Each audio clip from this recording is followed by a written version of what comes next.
mukecuru hari ikibazo nibutse ngiye kukubaza. Nakundaga guhura hano n'abantu bafite akajerekani karimo amazi, ari amazi abarayiki. Uretse uwo muti w'amazi inyuma ndi kubona imbata niki. Nta bantu uvuruka mbaha imiti y'ibyatsi bisanzwe, na amazi gusa. Ni amazi. Na amazi. Amazi abanasukuye pe. Nuvuga ngo ushaka kubwira umuntu ayigimane kugate amazi yakarabe undi ukamubwira ute uyanywe. Nsobanurira neza. Abo bari kure. Ngira ngo abo bari kure.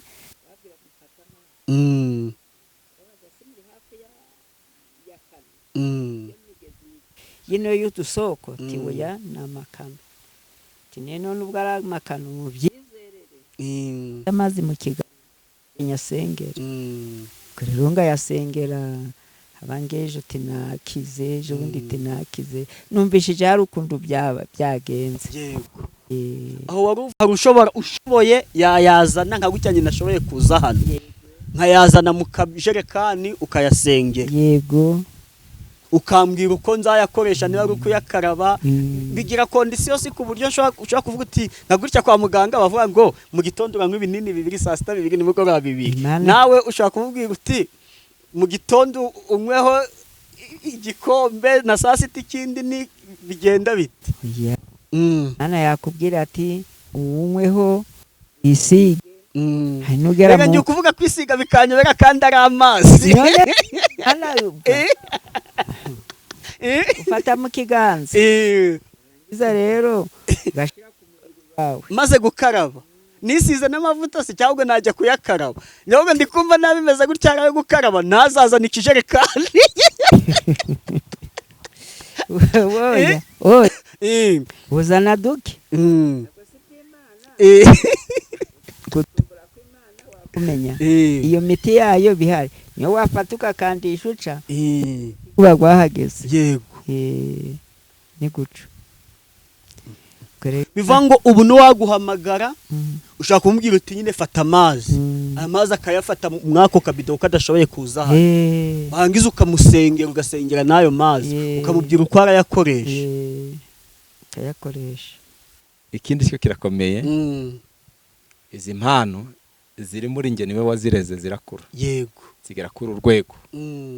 Rero ni ikintu gikomeye cyo gushimirwa kandi uko bwije nuko bukeye ahora mbungabunga yifuza ko tuzabana Isiyoni mu ijuru. Yego. Mana ushimwe yuko ongeye kuduhuza n'abakozi bawe nzakagenda na Semagambo Fabien ndetse na Nyiramuhanda Ziripa. Yes, bakunzi ba Concord TV show ndabashimiye mwe mudahema kudukurikira ibiganiro dushyiraho mukaduha comment mukagaragaza uko muri kumwe natwe mbasabiye umugisha. Reka nshimira abantu bakanze subscribe bakadushyigikira tukaba umuryango mugari. Nawe ugiye kubona iki kiganiro bwa mbere ukayikanda gusabiye umugisha. Ndi mu byishimo byinshi bitewe no guhura n'abakozi b'Imana. Reka dusabe mukecuru wacu Nyiramuhanda Ziripa adusengera ugango Imana ize kubana natwe muri iki kiganiro. Ni karibu. Iteka Mana yacu turi imbere yawe. Wewe Mwami Imana yacu wazanye n'umwana wawe kawamugejeje ngaha abaduteraniye ngaha turi imbere y'amaso yawe Uwiteka muri ibi biganiro dufite kugira ngo Mwami Imana yacu dusengeye n'abagiye kubyumva kugira ngo Uwiteka Nyiringabo Imana bashoboze kubyumva Mwami Yesu Kristo. Kandi databuja hari benji wahindura Uwiteka bakaguhindukirira. Hari n'abagufashe Mwami nabo bafate bakomeze Uwiteka Nyiringabo Mana data wa twese turi imbere yawe wowe ufite byose natwe turi gusaba ngo Mana uzadukomeze. Reka muri ibiganiro habone ubwenge ariko ubwenge databuja tubone ubwisi tuzabone n'ubwijuru. Dusabye mu kwizera mu izina ryawe gera Yesu Kristo. Amen. Imana ishimwe kandi ihabwe icyubahiro. Navuye Musanze ubu twicaye mu mudugudu wa Yungwe mu kagari ka Yungwe umurenge wa Kanama karere ka Rubavu kwa mukecuru Nyiramuhanda Ziripa. Narimba kumbuye pe yegereza mikoro. Natwe twari kumbuye ajya twirukanaga mu kwa kangahe mu kwa karindwi banza igihe nageze hano ndi kwihuta umanza kwa 9 wanza aho ni mu kwa 9 ubwo nageze aha ngaha ndi kwihuta nitwaganira ubu naje pe dufite nk'iminota nka 30 turaganira icyo gihe hari nijoro n'imvura iragwa nyinshi mvuga narayimenyereye nta kunde n'uyu munsi yagoye ko Imana ishimwe ko akazuba kagezaho kakava yego aba bantu mubona imbere ya kamera ni abahanuzi bose twarasenganye hano kwa mukecuru Ziripa bose barampanurira kandi ibyo bampanuriye ndashima Imana yuko byasohoye niyo mpamvu kuganira nabo nta kibazo binteye ntacyo pe niyo mpamvu ndi kumva nishimye cyane amen sinzi nanjye munyishimiye turishimye ntakimaga kuko wakomeje gushima Imana ibyakoze ukabishyira mu gikorwa ubundi umwana udashima bari umwana w'igaye njyewe ntabwo ndingaye yego niyo umuntu ampaye igiceri cy'ijana ndamushimira kuko igiceri cy'ijana hari uwagisuzugura ngo ni makeya ariko mitiyu y'ijana umuntu ayikoresheje ibintu byinshi umunyu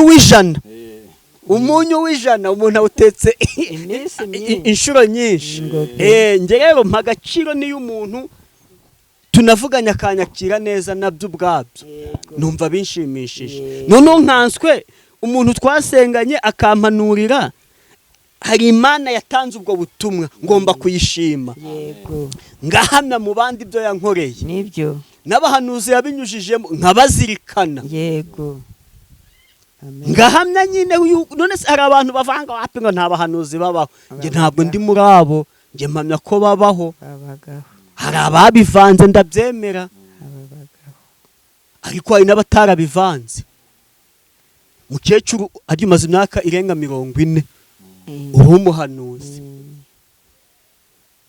rero hari igihe Imana nigeze kumva ngiryo bwibimbwira kabiri ngo nzakwamamaza ngo ku isi yose sininde ntabwo ari ijwi ry'Imana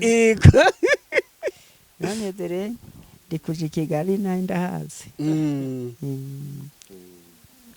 wageze i Kigali bwa mbere aho waziye kwiba ibyuma bundi nagiyeyo nakubwiye ngo bujyana nagiyeyo mbere yaho ntabwo wari urajyayo nahageze nabwo ni vuba nahageze ngiye mu Mutara ariko ubu nagiye i Kigali uwo ngiye gusura ndamavukane ganje icyo gihe ngiye gusura uwanje ariko ejo bundi ho ndamavukanano ganje ni amaraso ya Yesu yaduhujije ubu rero urabona abantu bazaga hano ukabahanurira abandi ku rusengero hano kuri Karambo mugasengana ariko ubwo kwamamaza iki kiganiro gishobora kurebwa n'abantu 1000 abantu 1000 ushaka gusanga 300 bari mu Rwanda naho mu ntara zitandukanye no mu turere dutandukanye bakakumenya ku buryo mwahura yagira ute yakumenya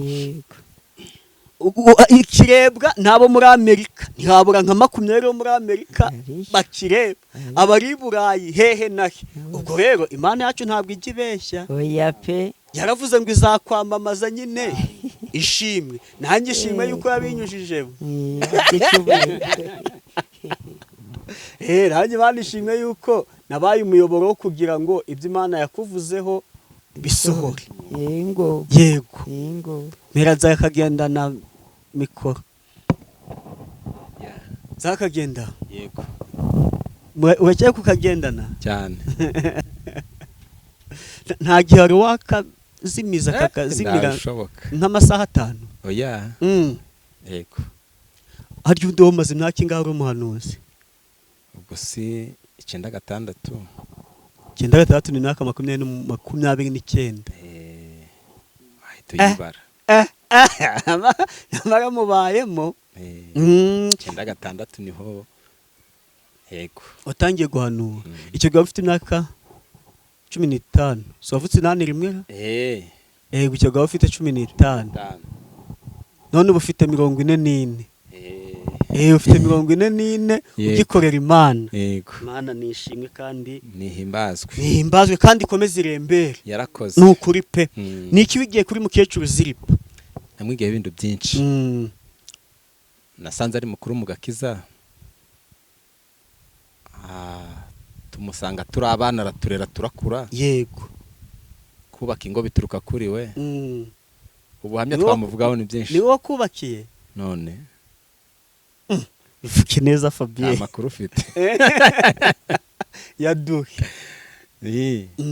yatwubakiye ingo cyane ko iyo umuntu acubaka urugo aba ameze ngujirajira ava hajya agaruka aha ariko kubana nawe mu masengesho kibazo caravukaga twakimubwira ng'abana bashinze urugo Yego.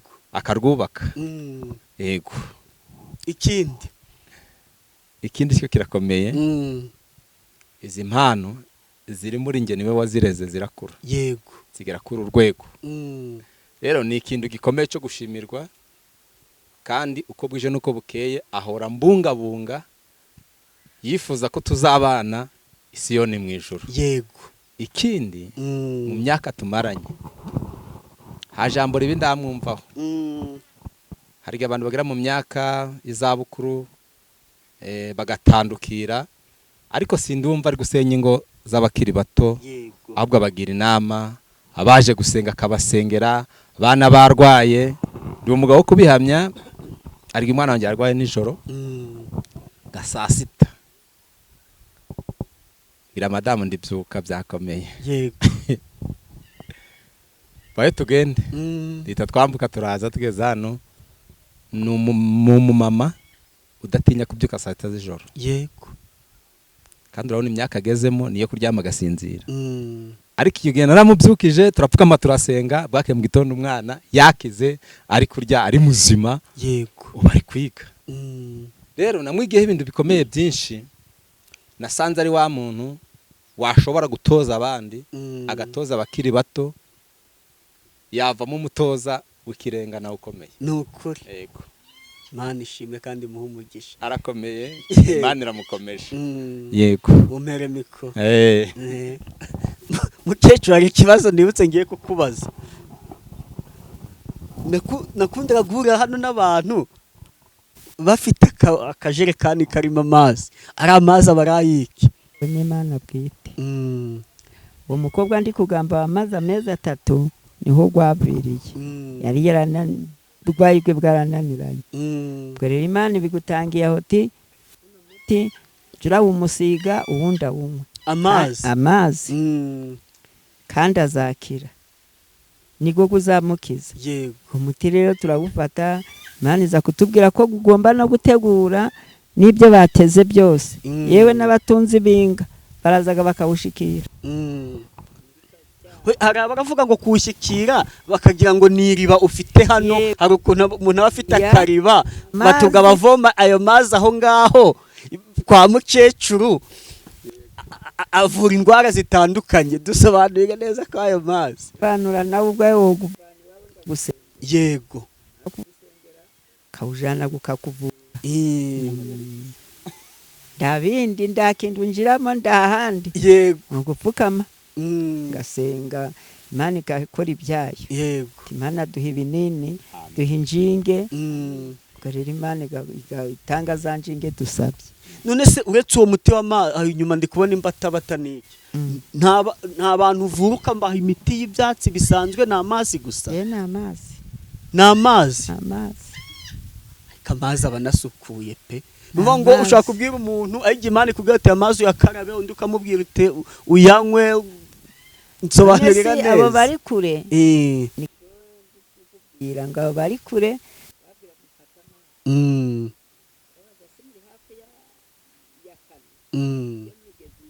Yino y'utusoko tiwoya namakano.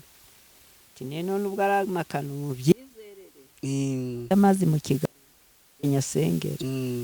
Kurunga yasengera abangeje tinakize ejo bundi tinakize numvishije hari ukuntu byagenze. Yego. Aho wari ufite aya ngaya yo kwisoko isanzwe hari Imana ikubwira ati jya kuvoma ku isoko Mm.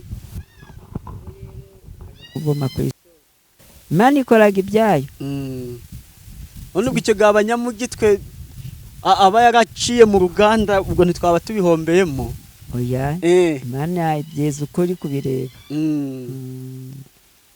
biremeraga yego biremeraga ni ukuvuga ngo hari ushoboye yayazana nka gutya nyine ashoboye kuza hano nkayazana mu kajerekani ukayasengera yego ukambwira uko nzayakoresha niba ari ukuyakaraba bigira kondisiyo si ku buryo ushobora kuvuga uti nka gutya kwa muganga bavuga ngo mu gitondo uranywa ibinini 2 saa sita 2 nimugoroba 2 nawe ushobora kumubwira uti mu gitondo unyweho igikombe na saa sita ikindi ni bigenda bite Imana yakubwira ati unyweho isige nugera mu reka kuvuga kwisiga bikanyobera kandi ari amazi ufata mu kiganza iza rero gashira ku mubiri wawe maze gukaraba nisize n'amavuta se cyangwa najya kuyakaraba nyogo ndikumva nabimeze gutya ari gukaraba nazazana ikijerekani oya uzana duke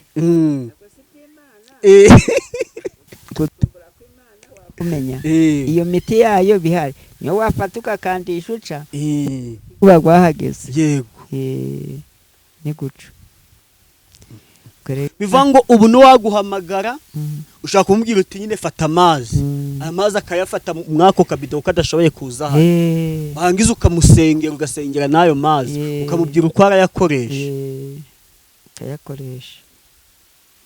ni kumva uwo mutari mwiza rero akayakoresha ubwo burwayi bw'Imana bayamenye ikamwibwira uko arabukoresha hari nabo batega biriya byo mu nzu byo mu miryango gutere mu iyo nzu guco biraba bivuye biravamo kandi bikanaba amazi gusa Mana ishimwe kuko nje impamvu ndi kuvuga amazi cyane nje kanihereho pe sinzi niba ari umuntu wampa umuti w'ibyatsi ngo ngunywe ni ukuri pe gutya nkabona ngo bimeze gutya ngo uranywa ntabwo ntabwo kajya kashaka akabido numva ngo umuti w'ibyatsi ngo umuntu awume ngo ngunywe oya pe mba mbona byangirira ingaruka mu nda ubundi cyase mu kanwa ariko nibura kwisigaho da nakwemera ariko nibura mu rugo iwanjye ndwara gripe njya mbona madamu afata abana barwaye inkorora agafata umuravumba agafata umwenya n'ibiki n'igikukura akavanga n'iki bakabinywa ntabwo ni umuti bagakira ariko ibyo ukumva n'ibyanjye mu rugo ko mba mbyikoreye ariko nabyo kubinywa sinzi pe ubwo niho ndi kumva amazi kuyasengera umuntu akaba ariyo yanywa nkumva ari umuti muzima kuruta uko wampa ibyatsi njye ndi kwivugira n'abadukurikiye hari nabo bameze gutyo ariko njyewe amazi niyo saba niyo mpamvu nayakubajije cyane utagira ngo yarinde iperereza ndimo amazi ni umuti twakunda umuntu akunze kuryama akarotaguzwa yateye ngaho mu nzu no mu cumba ndabwo yongera agakorotaguzwa kakuba Imana yayejeje yego sindi ubwifatiye mu kiganza ese hari ibyo umuntu abagurutse ngo agiye kubimushiriraho ariko Imana yiba yabishizemo noneho ni cyiza ayo mazi ntago aba ari hano ngo nayo wamuhaye we nukuye ngera ndi nk'Kigali ko ntuye Musanze none se hari umugabo gakijije pe ngo yaravuwe ngo agatanga 100 bikagenda agatanga 70 guco biranga ariko baragumujanira muramu wanduza w'amashengesho wabaga kuri Yungwe umugabo arakira yageze hano tingiye kureba ahubwo muti gwavuye yakoraga Kigali umugabo ngananga hano hose ubwo rero igihe yari yenda kugaruka nabwiye ko corona yabaye ngo aje hanze hubwo yari yenda kuza. ayo mazi se urihangana, mfite utubazo twinshi niko abana tumera mbe mama. Ayo mazi yaje hano urayasengera ayazanye, bo baragamujaniye bayakuye hano umaze kuyasengera. Yego, garamukiza barazari zarananye. Barigiye izira hano, yafite na moto yayihagaritse hara hakurya. Bakunzi ba Concord TV show, reka marangire neza kwa mukecuru Ziripa. Yego, aho waba uvuye hose, ushobora kuba uvuye mu majyepfo wanyuze Karongi, nuvanga umuntu wanyuze Karongi akagera kuri Pfunda, ubwo nuvuye Rubavu birumvikana, nuvuye Rusizi uzagera muri Mahoko, uzafata moto y'igihumbi, bashaka kuba barongeje hari kuko essence yazamutse, ikugeze ahitwa mu Gasasa. Ahitwa mu Gasasa uzava Mahoko ugera ahitwa mu Cyondo cyangwa se mu Kamuhoza, ugere ku cyaro cya Rufefe, aho ruguru niho bita mu Gasasa. Moto izagusiga aho ngaho, wambuke n'amaguru umugezi ugere mu Riba, uzamuke aho kwa mukecuru Ziripa. Yego, uzahazana amazi ayasengere, ubundi indwara ufite, ibibazo ufite bigende mu izina rya Yesu. Ushobora kuba wanyuze muri Arusha, ariko hoya hano inzira hafi niyo guturuka Mahoko. No guturuka Mahoko, kuko nge nanyuze muri Arusha mvuye Musanze, ariko kumanuka iyi Kanyamitana ku Nturo hose ejo ibi bibero biba biri kundya, ariko nanjye ntabwo mba nakoreye ubusa, mba nakoreye umwami uhemba neza kandi ntiyambure. Ibyiza rero wagera muri centre ya Mahoko ugafata moto ikakunyuza mu Cyondo ikakugeza ahitwa mu Gasasa, ukayivaho ukagenda n'amaguru ukagera ahitwa mu Riba, kazamuka. Uwo wanamubaza wese n'umwana yamumenya kuko ni umukecuru uzwi ku byiza, utazwi ku bibi. Imana ishimwe. Yego, reka rero tujye mu mwanya w'ijambo ry'Imana, ariko ntago urabwiriza icyo gihungu cyawe gihari. Sibzora muhe mikoro aba rutugezaho ijambo ry'Imana. Yesu ashimwe, ahimbazwe. Haleluya, amen. Twihuse mureke dusome ijambo ry'Imana. Soma hano mu Befeso, Abefeso bice 3 ku murongo wa 20. Yego, aravuga ngo nuko ibasha gukora ibiruta cyane ibyo dusaba, ndetse n'ibyo twibwira byose, nguko imbaraga zayo ziri zidukoreramo. Amen, amen, haleluya, amen. Iri jambo ni ijambo ryiza cyane, ni ijambo Paulo yandikiye Abefeso kubera ko yumvaga afite ububyutse bwo kuganira nabo, no kubakumbuza iby'ururembo Siyoni, no kubakumbuza ijuru cyane ko bari bazi Imana. Irababwira ngo nuko ibasha mu bubasha bwayo. Haleluya, amen. Ibasha gukora ibiruta cyane ibyo dusaba. Nuvanga ibyifuzo byacu n'ibyo dusaba, bya bindi byose dutekereza ku Mana, ibasha gukora ibiruta ibyo. Haleluya, amen. Vango tutarasabayo ibimizi byo dukenye. Yego, ibasha gukora. Uhumure.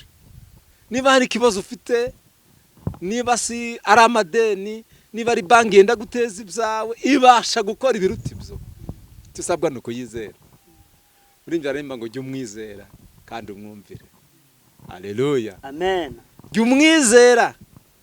Ndirimbo y'190 kandi umwumvire. Ararimba ngo inzara iteye ubukene buje aduhembura. Haleluya, ibihe byose. Ibasha gukora ibiruta ibyo cyane ibyo dusaba, kandi n'ibyo twibwira byose, nguko imbaraga zayo ziri zidukoreramo. Amen. Dufite imbaraga zikorera muri twe, imbaraga z'Imana. Haleluya, amen. Habwo ari twe twikoresha ibyo, ahubwo Imana ikorera muri twe, niye duha imbaraga. Nukuri Urimbye aririmba ngo Imana ibaha imbaraga murwana indambara, umwami niwe ubigisha kurwana indambara. Imana ishimwe, ikorera muri twe, niye ikora ibyo byose twavuze haruguru. Ibyo byose twaganiriye, ikorera muri twe, niye ibikora kandi kabisohoza. Twebwe turi ibikoresho by'Imana. Rero igikoresho aho nyiracyo ashaka ko kija niho kija. aho imana yadutuma twajyaho twe ndamahane ahubwo turi kubwira imana ngo itwongere imbaraga. Kandi namwe mudukurikiye mudusabire imana iduha imbaraga, kandi namwe mukizwe maze tuzabane mu rurembo Siyoni. Nukuri. Haleluya. Amen. Ibasha rero gukora cyane ibiruta ibyo dusaba. Ibyo uri gusaba ndo biremereye kuruta iby'Imana iraguha. Humura, yibwire byose, yibwire ibikuruhije, yibwire ibikunanije, irabishoboye. Nababwiye ngo niyo yatsindiye isoko ry'abarushe n'abaremerewe, nimuze mu musangara baruhura. Haleluya. Amen. Ni uruhura abantu bose babuze urubyara ararubaha. Haleluya. Amen. Babuze amafaranga, Yesu afite depo y'amafaranga.